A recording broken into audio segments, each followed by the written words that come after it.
पुराने किले मौत, हादसों, अतीत और रूहों का अपना एक अलग ही संबंध और संयोग होता है।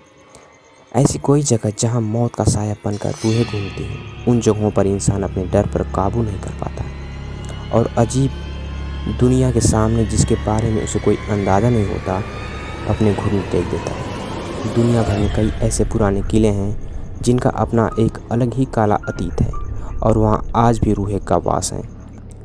इसी किले में एक नाम आता है, राजस्थान के अलवर ज़िले में स्थित भानगढ़ का किला। यह जिस प्रकार से इसका नाम है और इतना ही डरावना और भयानक है। भानगढ़ किला जो देखने में जितना शानदार और उसका अतीत उतना ही भयानक है।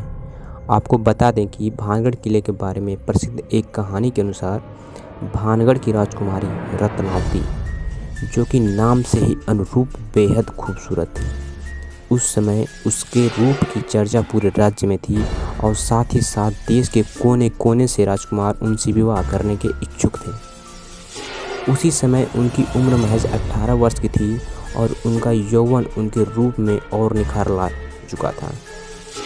उसी समय कई राज्यों के उनके लिए विवाह के प्रस्ताव आ रहे थे। उसी दौरान वो एक बार किले से अपने सखियों के साथ बाजार में निकली। राजकुमारी रत्नावती एक इत्र की दुकान पर पहुंची और वो इत्र को हाथ में लेकर उसकी खुशबू ले रही थी। उसी समय दुकान से कुछ ही दूरी पर एक सिंघिया नाम का व्यक्ति खड़ा होकर उसे बहुत गौर से देख रहा था। सिंघिया उसी राज्य में रहता था और वो काले जादू का महारथी था। ऐसा बताया जाता है कि वो राजकुमारी के रूप का दीवाना था और उसे बहुत प्रेम करता था। वो किसी भी तरह राजकुमारी को हासिल करना चाहता था, इसलिए उसने उस दुकान के पास जाकर एक सेंट की बोतल में, जिसे रानी पसंद कर रही थी, उसी बोतल में उसने कालू जादू कर दिया, जो कि राजकुमारी को वशीकरण के लिए किया था। राजकुमारी रत्नावती ने उस इत्र के बोतल को उठाया, लेकिन उसे वहीं पास में एक पत्थर पर पटक दिया। पत्थर पर पटकते ही वो बोतल टूट गया और सारा सेंट उस पत्थर पर बिखर गया। इसके बाद से ही वो पत्थर फिसलते हुए उस तांत्रिक सिंघिया के पीछे चल पड़ा और तांत्रिक को कुचल दिया, जिससे उसकी मौके पर ही मौत हो गई।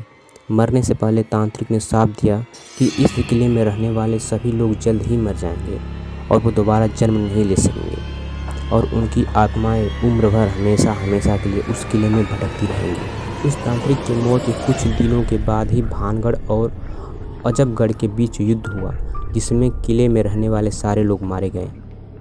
यहाँ तक कि राजकुमारी रत्नावती भी उस शाप से नहीं बच सकी और उनकी भी मृत्यु हो गई। एक ही किले में एक ही साथ इतने बड़े कत्लेआम के बाद वहाँ मौत की चीखें गूंज गई और आज भी उस किले में उनकी रूहें घूमती हैं। फिलहाल इस किले की देखरेख भारत सरकार द्वारा की जाती है। किले के चारों तरफ आर्कियोलॉजिकल सर्वे ऑफ इंडिया की टीम मौजूद रहती है।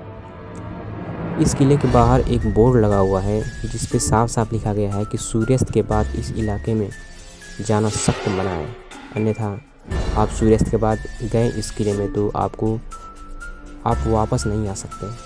सूर्यास्त के बाद जो भी गया वो वापस नहीं आया। कई बार लोगों को रूहों ने परेशान किया और कुछ लोगों को अपनी जान से भी हाथ धोना पड़ा। इस किले में कत्लेआम किए गए लोगों को रूहें आज भी भटकती हैं। कई बार इस समस्या से रूबरू हुआ गया है।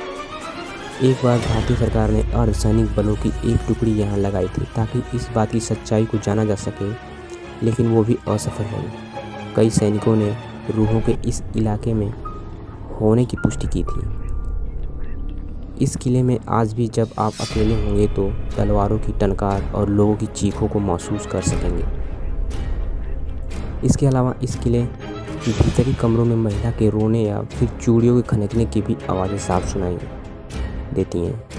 किले के पिछले हिस्से में जहां एक छोटा सा दरवाज़ा है, उसी दरवाजे के पास बहुत ही अंधेरा रहता है। कई बार यहां लोगों को किसी की बात करने या विशेष प्रकार की गंध को महसूस किया गया है। वहीं किले के शाम के वक्त बहुत ही सन्नाटा रहता है और अचानक ही किसी के चीखने की आवाज़ आती है।